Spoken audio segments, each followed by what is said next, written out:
প্রিয় আপু ভাইয়ারা, এতক্ষণ নিশ্চয়ই বুঝতে পেরেছেন আমাদের এখানে মোটামুটি বেশ ভালোই ঝড় হয়েছে।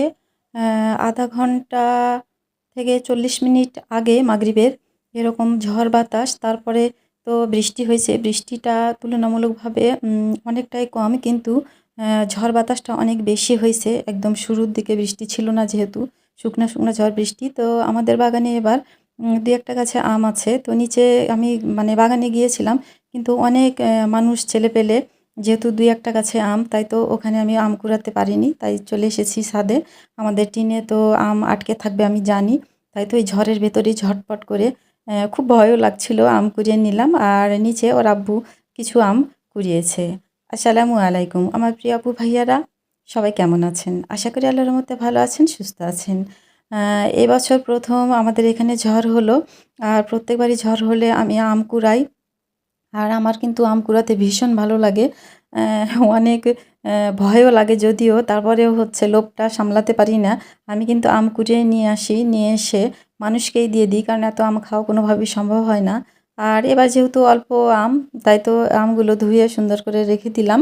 ওর আব্বু কিছু কুড়িয়েছে আর আমি কিছু কুড়িয়েছি। আর জুবাইর ছিল না, ওই সময় জুবাইর প্রাইভেটে ছিল। তো যাই হোক, আমের আচার করব বা কিছু একটা যাই হোক করব। তো ধুয়ে টুয়ে রেখে দিলাম, এটা পরের দিন সকালবেলা বাকি কাজগুলো সব ছিল, ওগুলো শেষ করলাম, করে দুপুরে রান্না করব। রান্নাঘরে আসলাম, এসে তো কি রান্না করব এটা তো সবসময় চিন্তাভাবনা থাকেই। তো বেশ কিছুদিন হয়ে গেল আমি শুটকি মাছ রান্না করি নাই, তো ভাবলাম যে আজকে একটু শুটকি মাছ রান্না করি, তবে শুটকি মাছটাও একটু অন্যরকম করে রান্না করার চেষ্টা করব। তো এখানে আমি একটু আদা নিয়েছি, একটু রসুন নিয়েছি, আর নিয়ে নিলাম এখানে শুকনা মরিচ। এগুলো কিন্তু শুকনা মরিচটা কিন্তু একটু হালকা ভাজা ছিল। তো এগুলো সব কিছুই আমি প্লেন করলাম না, একটু থেতলানোর মতো করে থেতলে নিলাম। আর এই তো এখানে চিকন চিকন করে আলু কেটে নিয়েছি, আর শুটকির মাছগুলো কেটে একদম গরম পানি দিয়ে ধুয়ে ভালো করে পরিষ্কার করে কিন্তু নিয়েছি। এখন এই আলু আর শুটকিতে দিয়ে দিব পরিমাণ মতো সব রান্নার মশলাগুলো।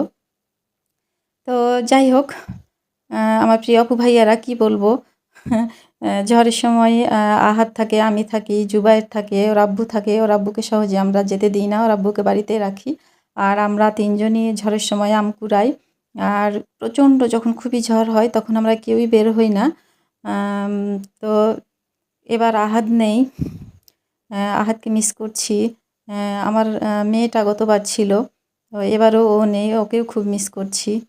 তো আমার ছেলে আর মেয়ে দুজনেই ওরা বাইরে আছে, ওদেরকে খুবই মিস করছিলাম। আর জুবাইর আছে, তো জুবাইর ওই মুহূর্তে ছিল না। তো যাই হোক, কিছুটা আম কুড়িয়েছি। এবার আমের সংখ্যা একেবারেই কম। আর অন্যান্য জায়গায় তো দেখছি যে বেশ মোটামুটি ভালোই ঝড় বৃষ্টি হচ্ছে। তো জানি না শেষ পর্যন্ত যে 2-3টা গাছে আম আছে আদৌ থাকবে কিনা। তো যাই হোক আমার প্রিয় আপু ভাইয়ারা, প্লিজ লাইক দিয়ে ভিডিওটা দেখা শুরু করবেন আর ওয়াচ টাইম দিবেন। এখানে কিন্তু আমি শুটকি মাছগুলো সব মশলা দিয়ে কিন্তু হাতে সুন্দর করে মাখিয়ে নিয়েছি। আর শুটকি মাছে যেহেতু কাটা থাকে, তাই তো মাখামাখিটা একটু সাবধানে করে নিতে হবে। আমি কিন্তু সাবধানে করে নিলাম, নিয়ে কড়াইয়ে তেল দিয়ে সেই হাতে মাখা আলু আর শুটকির মাছ কিন্তু হালকা করে ভেজেও নিলাম। তো যেহেতু আজকে একটু অন্যরকম করে রান্না করব ভেবেছি, আর প্রচুর ঝাল দিব।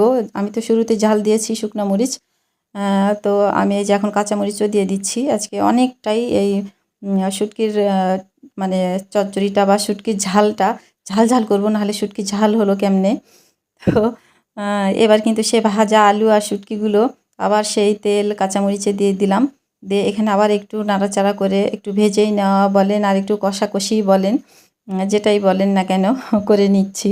নিয়ে একটু যে বাটিতে রেখেছিলাম সে বাটিটা ধুয়ে একটু হালকা করে পানি দিয়ে নিলাম। আর যেহেতু দুইবার করে কষা বা ভাজাভাজি করছি, অনেকটাই সেদ্ধ হয়ে আছে।